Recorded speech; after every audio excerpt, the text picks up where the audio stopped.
자, 석유나 가스 자원들이 be not likely to지. 그러니까 뭐말 가능성이 적어 보인다는 거지. 영향을 받을 가능성이 적어 보여. 뭐에 의해서? 기후 변화에 의해서 어떤 석유나 가스 자원 자체가 영향을 받을 가능성은 적어 보인다. 뭐 때문에 그러냐?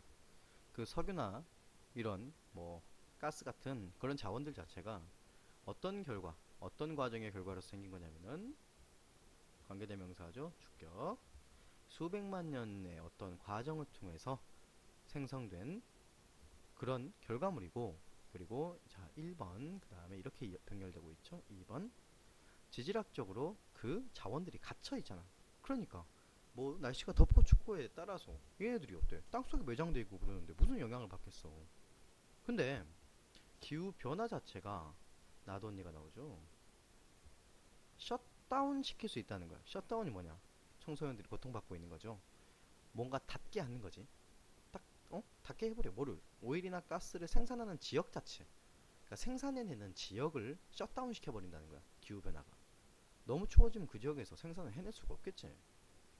그리고 증가시킬 수도 있는데 가능성을 증가시킬 수도 있다. 이 단어 모릅니까? 이 단어 모르면 안 되죠. 왜? 주석이 달려있기 때문이죠. 탐험의 가능성을 증가시킨다. 지역에 있어서 어떤 지역이니? 북극 지역에 있어서의 탐험의 가능성을 증가시킨다. 뭘 통해서? 당연히 북극을 탐험할 수 있게 되면 뭐 때문에 그러겠어? 덮고 있는 빙하가 감소하기 때문이지. 그걸 통해서 북극에 있어서의 탐험의 가능성을 증가시킬 수 있다는 거지. 따라서 while 무슨 뜻일까요? 기후변화가 영향을 안 줄지도 모른다. 이런 자원들 자체에 영향을 안 줄지도 모르지만 양보의 뜻이군요. 오일이나 석유나 가스의 어떤 매장량이라든가, 그리고 이미 알려진 혹은 발견 잠재 자원들이지. 이것도 모르겠어? 주석이 달렸어요. 그것들은 영향을 받을 수도 있어. 뭐에 의해서 영향을 받을 수도 있니? 새로운 기후 조건에 의해서 영향을 받을 수도 있어. 왜? 뭐 때문에? 신서 기후 변화가 영향을 줄 수도 있다는 거지. 뭐에 영향을 줄 수 있다는 거야? 접근.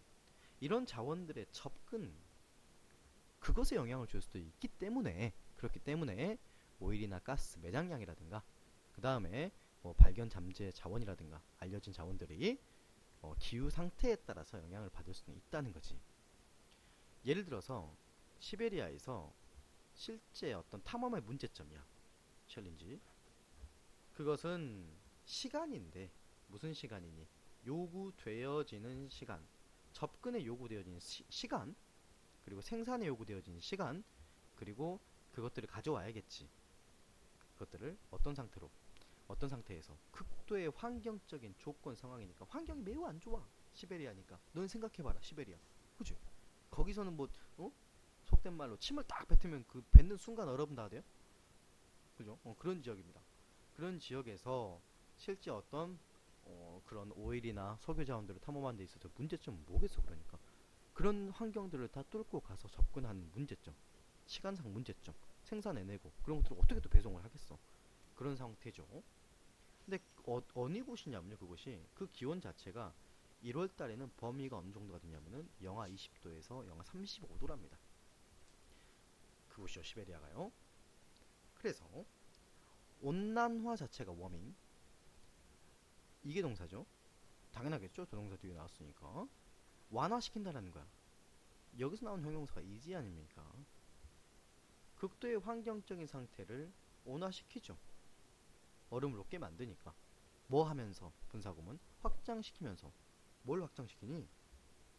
생산에 있어서의 어떤 프론티어니까 여기서는 뭐라고 하겠습니까? 어떤 한계점, 생산의 한계 자체를 확장시키면서 지구온난화가 그런 극도의 환경적인 상황 자체를 완화시켜줄 수 있다라는 것이지. 자, 그러면 중요 포인트는 어디가 되냐면은 이글 같은 경우는 자, 세 가지로 한번 묶어볼게요. 온디 아더랜드부터 어디까지? 아이스 커버까지. 그 다음에 너즈부터 어디까지? 리소스까지. 그 다음에 예시가 시작되는 시베리아부터 뭐 문장 끝까지 정도로 봐서 이렇게 세 개로 분할을 해가지고 순서별 문제를 내면 딱 좋겠죠. 쌤이 예상하고 있는 순서별은요. 일단 얘가 C로 갈 겁니다. 그 다음 얘가 B로 가고요. 그럼 얘가 A로 가게 되죠. 그게 아니라면 이 예시를 하나 뒤로 넘겨야 되니까 여기서 얘가 이제 B로 제시가 되고 얘가 A로 제시가 되고 얘가 그대로 C로 제시가 되고 이렇게 문제가 나와도 좋은 문제가 될 수 있겠죠. 아무튼 이 세 개로 분할을 해가지고 순서별 문제로 출제를 할 수가 있다. 각각 접속사도 나와 있고요. 그 다음에 만약 빈칸 문제가 출제가 된다면은 어디가 포인트가 되겠습니까? 더서 이렇게 요약을 해주고 있잖아요. 이 부분에서 결론을 내고 있죠. 그래서 이 부분에서 빈칸이 출제가 될 수가 있겠죠. 그 다음에 이 글 같은 경우는 연결사가 아까 많다고 지금 지목을 해놨죠. 그래서 연결사 문제로 출제가 될 수가 있는데, 자, 이렇게 연결사 하나가 보이고요. 그 다음에 이렇게 하나가 보이고요. 그 다음에 이렇게 하나가 보이고 있죠. 그래서 이 지점에서 연결사를 좀 주의를 해주시기 바래요. 근데 요즘 트렌드가 연결사 같은 경우 좀 많이 떨어져 있지 않고 붙어있는 추세니까 그렇게 뭐 빈도랍니다. 잘못 말했어요. 출제 가능성이 그렇게 높다고 볼 수는 없겠지. 그래서 순서별 연결사, 다음에 주제니까 어쨌든 간에 요 주장으로 나올 수도 있겠고 빈칸 문제 이 정도로 출제가 가능하겠습니다.